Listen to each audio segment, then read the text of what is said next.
لبيك اللهم لبيك لبيك لا شريك لك لبيك إن الحمد والنعمة لك والملك لا شريك لك. محترم سامعین السلام علیکم. اسکالر اسلام چینل کے پروگرام علم و دانش میں خوش آمدید. آج کے پروگرام میں ہم حج کے دوران عورتوں کے مخصوص مسائل کے بارے میں گفتگو کریں گے. جس طرح اللہ تعالیٰ نے مردوں پر حج فرض کیا ہے اسی طرح خواتین پر بھی حج فرض ہے جب وہ اس کی استطاعت رکھیں. سوال ہے کہ دوران عدت عورت حج پر جا سکتی ہے کہ نہیں؟ جواب: اگر عورت عدت میں ہے تو وہ عدت چھوڑ کر حج پر نہیں جا سکتی. قرآن حکیم میں ہے لا تخرجوہن من بیوتہن، اور انہیں ان کے گھروں سے باہر مت نکالو، لہٰذا عدت وفات کی ہو یا طلاق کی عورت حج پر نہیں جا سکتی. سوال ہے کہ کیا حج و عمرہ کے سفر میں شرعی اعتبار سے خواتین ماہواری روکنے کے لیے دوا کا استعمال کر سکتی ہیں؟ جواب ہے جی ہاں، خواتین اس مبارک سفر میں ایسے عارضہ سے بچنے کے لیے ادویات استعمال کر سکتی ہیں.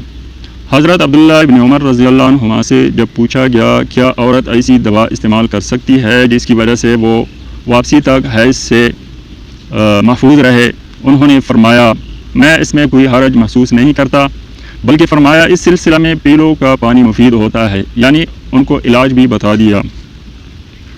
اگلا سوال ہے کہ مرد اور عورت کے احرام میں کیا فرق ہے؟ جواب ہے کہ مرد احرام میں سلا ہوا کپڑا نہیں پہن سکتا، لیکن عورت کو جائز ہے کہ وہ سلے ہوئے کپڑے پہنے، جس طرح کہ احرام سے پہلے روزمرہ زندگی میں اس کا معمول تھا.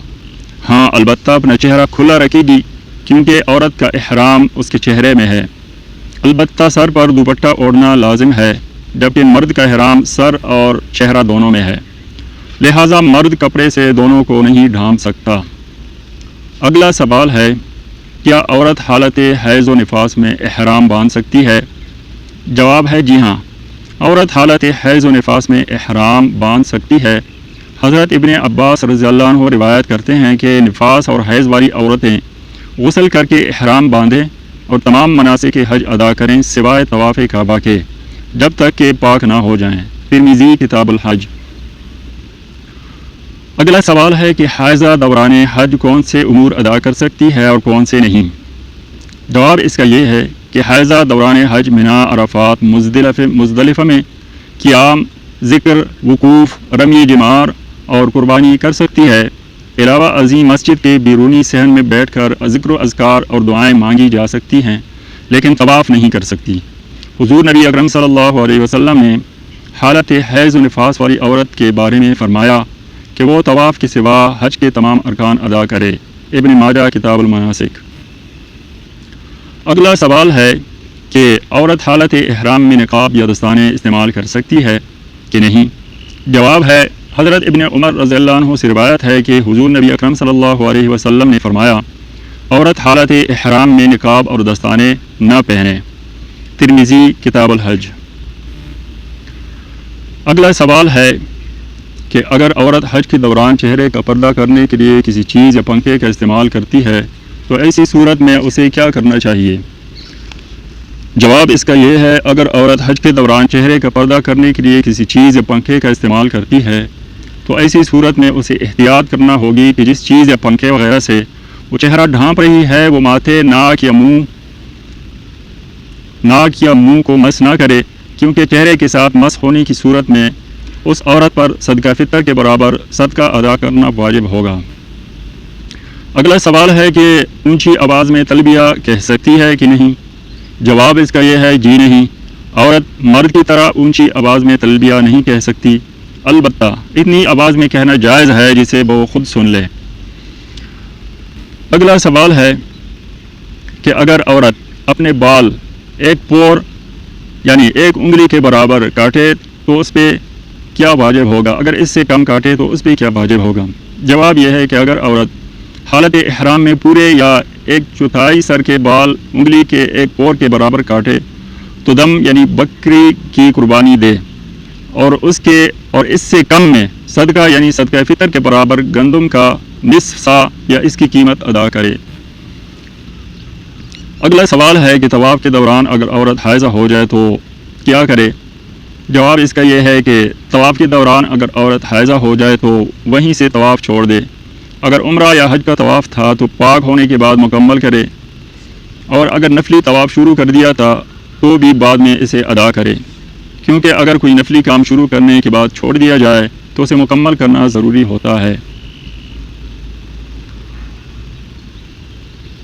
اگر عورت نے حالت حیض و نفاس میں یا بے وضو مکمل طواف یا 4 پھیرے کیے تو کیا ادا کرے؟ جواب اس کا یہ ہے کہ اگر عورت نے حالت حیض و نفاس میں یا بے وضو مکمل طواف یا 4 پھیرے کیے تو دم ہے، اور 4 پھیرے سے کم بھی وضو کیا تو ہر پھیرے کے بدلے صدقہ دے۔ اگلا سوال ہے کہ کیا خواتین بھی مردوں کی طرح رمل کریں گی، یعنی طواف کرتے ہوئے یا سعی کے دوران پہلوانوں کی طرح چلنا؟ جواب یہ ہے کہ جی نہیں، خواتین مردوں کی طرح رمل نہیں کریں گی، یہ صرف مردوں کے لیے سنت ہے۔ سوال ہے کہ کیا وقوف عرفات کے لیے حیض و نفاس سے پاک ہونا ضروری ہے؟ جواب یہ ہے جی نہیں، عورت کو ایام حج میں حیض کا آنا ان امور کی ادائیگی کے لیے رکاوٹ نہیں۔ وقوف عرفات، وقوف مزدلفہ اور رمی جمار۔ سوال ہے عورت کے لیے حج کے دوران سر کے کتنے بال کٹوانے کا حکم ہے؟ جواب اس کا یہ ہے عورت پر انگلی کی 1 پور کے برابر بال کٹوانا لازم ہے۔ حضرت عبداللہ ابن عباس رضی اللہ عنہ سے مروی ہے کہ حضور نبی کریم صلی اللہ علیہ وآلہ وسلم نے فرمایا لیس علی النساء الحلق انما علی النساء التقصیر۔ اگلا سوال ہے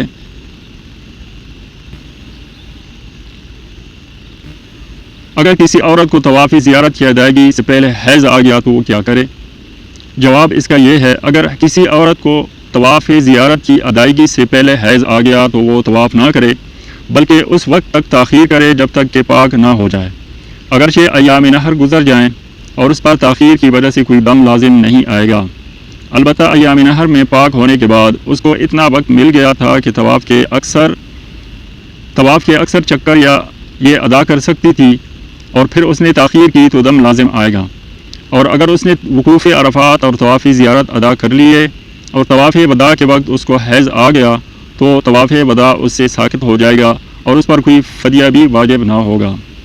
حضرت عائشہ رضی اللہ عنہا سے مروی ہے کہ حضور نبی اکرم صلی اللہ علیہ وسلم کی خدمت میں ذکر کیا گیا کہ حضرت صفیہ بنت حی کو ایام منا میں حیض آ گیا ہے۔